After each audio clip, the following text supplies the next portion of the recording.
मसित चाहिँ यहाँ दुईटा ह्याङ्गिङ सकुलेन्ट छ। फर्स्टमा चाहिँ यो ब्रुस्टेल भयो अनि अर्को चाहिँ यो डङ्की स्टेल। यो डङ्की स्टेलको टिपमा हेर्नु कति मिठो पिङ्किश कलर आइरहेको छ। यस्तो चाहिँ घाममा राख्यो भने आउँछ।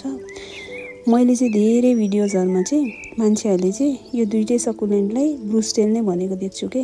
सायद कन्फ्युज भएर नि होला, तर यो ब्रुस्टेल चाहिँ यस्तो गोलो गोलो हुन्छ अनि डङ्की स्टेल चाहिँ यस्तो लामो लामो हुन्छ के। ब्रुस्टेल चाहिँ गोलो गोलो भएर अनि यो चाहिँ लाम्चो लाम्चो भएर जान्छ। ब्रुस्टेलको चाहिँ पातहरू पनि सानो सानो गोलो गोलो हुन्छ अनि डङ्की स्टेलको चाहिँ लाम्चो लाम्चो चुचो चुचो पात हुन्छ के। यो ब्रुस्टेल चाहिँ अलिकति कमजोर हुन्छ यो डङ्की स्टेल भन्दा। डङ्की स्टेल चाहिँ एकदमै हार्डी, गर्मीमा पनि केही नहुने घामले त्यसलाई।